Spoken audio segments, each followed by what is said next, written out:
puisque Saint-Martin veille sur nous. On fête aussi Saint Nectaire d'Égine, est un saint grec qui est né au ciel en 1920 et qui est extrêmement connu dans toute la Grèce et qui en même temps est intervenu dans notre Église il y a quelques années. Après-midi, j'irai à Cambes. Vous avez entendu que c'est là où Saint Martin est né au ciel. Il avait été essayé de résoudre des querelles. On fait des très bonnes querelles entre les chrétiens, n'est-ce pas? Oui. Mais il y a des querelles aussi dans l'univers. Vous pouvez vous asseoir si ça vous chante. Non, je... Non? Comme vous voulez, hein, de toute façon. Voilà. Et vous savez que une grande querelle a eu lieu en 1914 jusqu'en 1918. C'était la guerre, non? Elle s'est arrêtée quel jour? C'est la fête de Saint-Martin. Oui. Donc, il faut faire cesser les querelles. Quand est-ce que la libération de Paris en 1944 a eu lieu? Quel jour? Vous n'étiez pas né? Le 25 août. C'est la fête de Saint-Louis. Bravo, exactement. Donc vous voyez, il y a des dates qui sont frappées par Dieu et par les saints et qui sont extrêmement, comment dire, directives. C'est-à-dire, si vous ouvrez les yeux et écoutez, vous commencez à comprendre quel est le destin de l'univers. Faisons mémoire de tous ceux qui ont vécu ici. Alors tout d'abord, Anne Montenay, ta mère. On chantera la mémoire éternelle tout à l'heure dehors avec tous les défunts. Jean Montenay, son époux, qui était prêtre de notre église. Je ne sais pas si vous l'avez connu. Toi, tu l'as connu. Voilà. Ensuite, il y a à côté Mère Séraphime, qui est témoignale dans ce métier avant que les choses ne nous échappent. Elle était d'origine estonienne, exactement, et c'est un personnage tout à fait exceptionnel. Le père Jean de Deck, qui était un Hollandais devenu français et prêtre orthodoxe. Une complication pour les Hollandais. Mais enfin, vous savez, le monde peut-être peut se changer. Ensuite, il y a une sœur qui s'appelait comment? Sœur Pauline. Sœur Pauline, elle était juive. Et je crois bien que... Je ne sais pas si je l'avais baptisée, mais peut-être. Oui, c'est ça. Enfin, elle était venue ici pour être moniale. Ensuite, qu'est-ce qu'il y a? L'abbé Germain, qui porte le même nom que moi-même, et qui était le premier moine de ce moutier, quand il a existé, qui a été béni par le Saint-Archevêque Jean au mois de novembre, en 60 ou 62. Voilà. En faisant mémoire de quelqu'un qui est vivant, c'est le frère Jacques Brett. Oui, il y a aussi la sœur Marie. La sœur Marie qui est... Elle était là au départ. C'était une religieuse aussi, d'origine russe. Une femme tout à fait exceptionnelle. Voilà. Qu'est-ce que je peux vous dire? Oui, je voulais parler de frère Jacques. Ah ben non, c'est un autre sujet. Le père Brett, comme tu dis, c'est père Roger, le frère du frère Jacques. Lui, il est né au ciel à Paris, il était membre de la cathédrale. Voilà. Alors, chaque année, je vous dis un petit mot à propos, et cette année, en réfléchissant un peu à ce qu'il me semble qu'il est nécessaire de vous dire, c'est de vous essayer de vous associer intimement à cette époque de l'année, pas l'automne forcément, mais à cette époque liturgique. Nous sommes arrivés dimanche dernier au 24e dimanche après la Pentecôte. C'est le dernier, vous savez, c'est le cycle de la Pentecôte. Il y a 24 dimanches, considérables dans l'année. Et dimanche prochain, nous allons entrer dans l'Avent, c'est-à-dire à 40 jours de la fête de Noël. Donc les deux se rejoignent. Le cycle de Pentecôte, c'est celui de l'extrémité de l'univers. Et le cycle de Noël qui va commencer, c'est celui du commencement de la rénovation du monde tombé dans une grande déchéance par ce qu'on appelle le péché ou la chute. Et la rénovation du monde commence avec l'incarnation du Verbe, avec le Christ qui vient dans l'univers. Alors, le Christ, lui, a annoncé, et c'est que nous lisons dans cette fin de temps de la Pentecôte, son deuxième retour. Vous avez entendu parler, non? Oui. Le premier venu, c'était quand? C'est Noël, non? Alors, à Noël, il est venu, mais il est venu de quelle manière? Caché, presque inconnu. Les journalistes n'étaient pas là, la télévision non plus, non? N'est-ce pas? Vous y étiez? Non. Mais peut-être si, par le baptême. En tout cas, qui était présent, en dehors de Marie et de Joseph? Eh bien, il y avait des bergers, non? Et puis des mages. Vous savez, des mages, ce sont les rois de l'Orient. Alors, les bergers, ce sont les descendants d'Abel, le fils d'Adam, qui était un berger et qui a été tué par son frère. Caïn, vous connaissez la tradition. Et Caïn, eh bien, avait des successeurs, ce sont les mages, qui ont inventé, disons, toute la civilisation et la culture. Et ces deux-là étaient présents.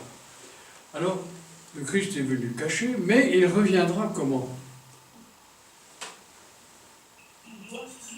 Sur la pointe des pieds? En gloire. Oui, Amar, qu'est-ce que ça veut dire? En gloire. Ah, tu fais comme ça. C'est quoi? Qu'est-ce que c'est la gloire? Eh bien, vous en avez un exemple là, sur cette fresque tout à fait remarquable. Alors, la gloire, c'est la présence totale.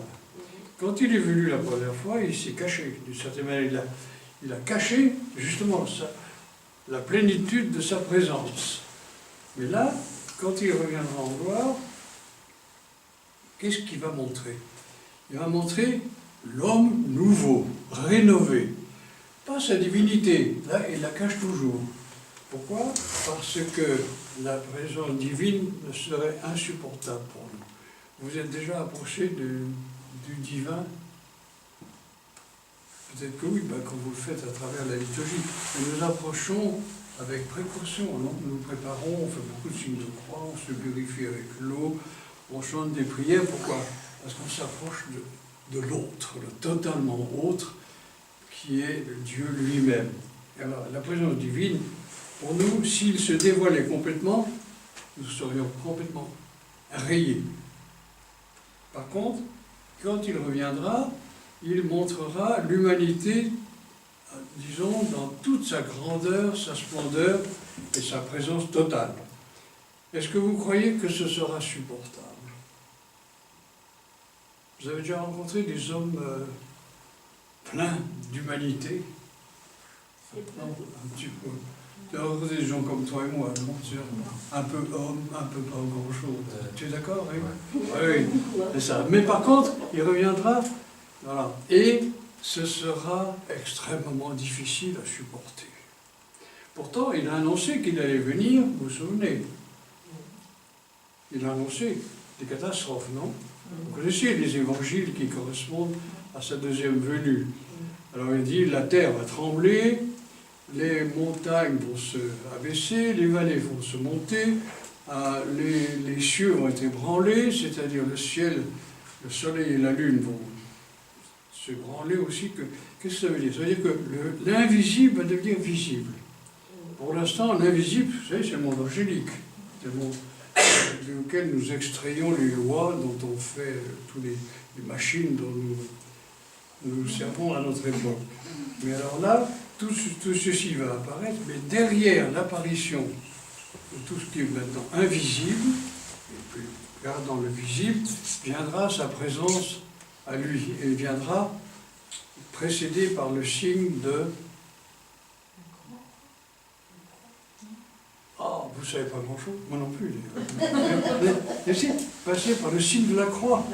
Oui, ça montrera que c'est bien lui. Parce que s'il venait tout court comme ça, on peut douter, hein, mais ce sera vraiment lui, il verra la croix. Et cette présence sera tellement forte est tellement lumineuse qu'on aura un mal fou à supporter. Alors, comme il a annoncé qu'il allait revenir, ça fait 2000 ans, non? Et il n'est pas encore revenu. Vous savez pourquoi? Parce qu'il attend que nous soyons capables de supporter sa deuxième venue. Voilà. Alors, comment est-ce qu'on devient capable de supporter la deuxième venue du Christ? Mais quand on dirige notre existence vers lui, vers son Père, vers lui et vers l'Esprit Saint. Voilà, est-ce que c'est une tension? Actuellement, vous êtes tendu vers quoi? La retraite à 60 ans? Le salaire à je ne sais pas quoi? Vous ne tendez pas. Des tas de choses un peu secondaires, non?